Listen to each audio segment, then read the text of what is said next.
From improving the Celtics' front court depth to being one of the best shooting bigs in the entire league, here's why Kristaps Porziņģis will dominate in Boston. Look, he's a valuable addition to their front court.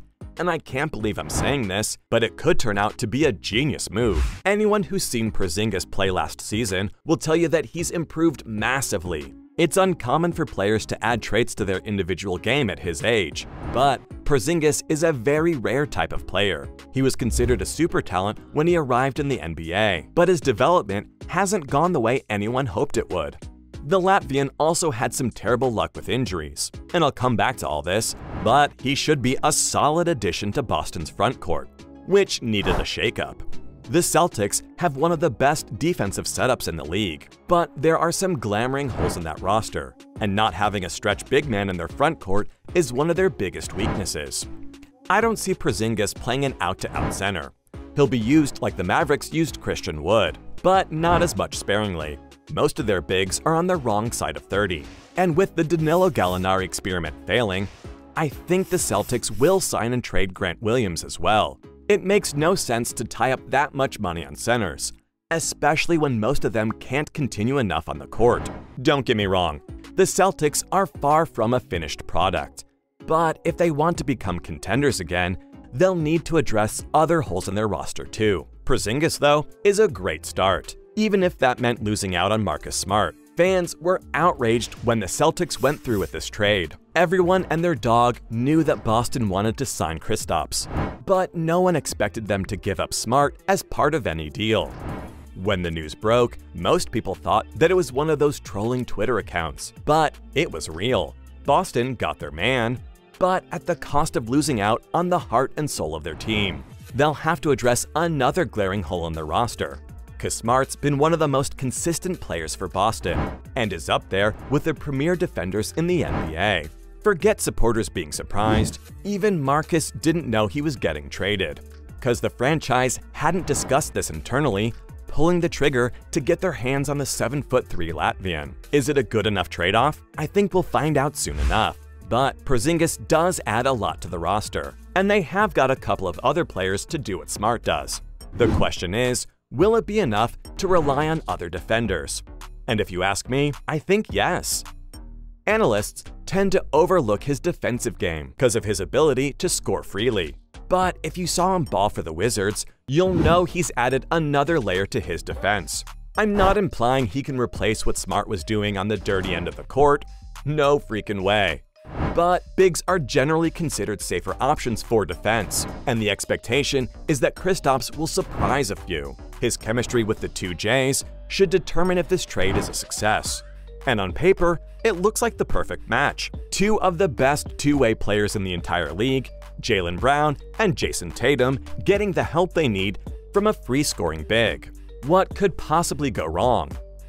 In the last few seasons, the Celtics have played with centers that do half of the job, grabbing rebounds, providing some much-needed height in the paint, but that's about it.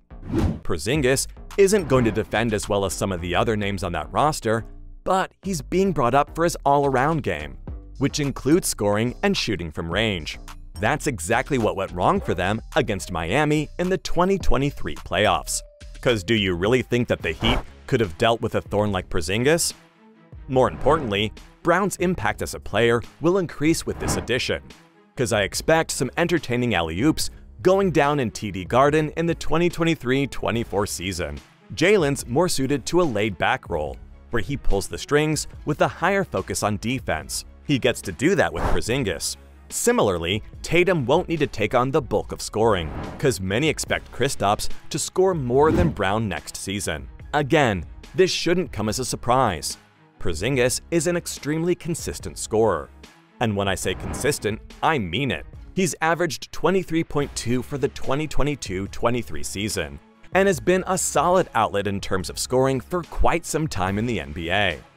One look at him, and it's pretty obvious why that is. Kristaps stands at 7'3", and there's not much defenders can do when he's feeling it. For comparison, Kevin Durant is not even 7 foot tall, and you know how much of a nightmare it is defending him. Of course, he's got a deeper bag when compared to KP, but the Latvian uses his height to his advantage even more. scoring for fun in the NBA. A career PPG of 19.6 is seriously special, considering he was averaging somewhere around 15 in his debut season. I expect him to go past his best scoring season of 23 PPG if he can stay injury-free in Boston. Contrary to popular belief, this trade has the potential to be very one-sided in favor of the 17-time champs. And that's because we haven't seen the full potential of Porziņģis so far in the NBA. The Celtics have a way of unlocking players, and even if getting him meant sacrificing one of their more reliable players, it's a good deal. If anything, this trade is a power move from the Greens and indicates a possible shift in franchise culture. When you trade away someone the franchise regularly called the heart and soul of the team, it's clear that the team wants to try something new. After all, years of playoff pain may suggest that the Celtics need a different heart and soul for the team anyway. But no one can replace what Smart has meant to the city of Boston. Porziņģis doesn't come across as someone who'll try to replace that void. But even if he can just come good on his promise of scoring freely, while producing some important defensive plays, this'll be a win-win for the Celtics. Don't forget, KP coming in also signals the end of Grant Williams, as I talked about earlier. And that's another major issue for the C's. He's a flawed player, yes, but he was ultimately their only reliable big, given how Robert Williams can't stay healthy and Al Horford is nearing 40. The question here is, will signing Porziņģis be enough for their front court? I don't think so. The Celtics will need to add a couple more names to their roster to make this trade work. It's an exciting trade, no doubt about it, but there are some major doubts over Kristaps' availability too. And those injury concerns are the biggest red flag over this move. To me, there's only one problem with Porziņģis, and that's his unavailability. He's made of glass, playing 57 or less games in 4 of the last 5 seasons. The 2022-23 campaign was good, as KP averaged over 32 minutes playing 65 games for the Washington Wizards. But can he keep up this injury-free run? If he can't, then it's a big problem for the Celtics, because they're relying heavily on players never proven durable. One injury, and it's curtains for whatever hopes Boston has about the upcoming season. That's a scary possibility, helped only by the fact that Porziņģis is a world-class shooter of the ball. As far as unique profiles go, you can't find another KP in the NBA. Someone who's well over 7 feet and shoots a fantastic career 36% from beyond the arc. Last season, he enjoyed his second-best shooting spree from the range, making 38.5% of all shots he took from deep. Second only to his final season in New York, where he made almost 40%. You can't name another big who can shoot that consistently. Although the San Antonio Spurs picked someone with a similar frame and ability to sink those threes. From the field, KP averages over 45% for his career, connecting on 50% of all shots from the field in the 2022-23 season.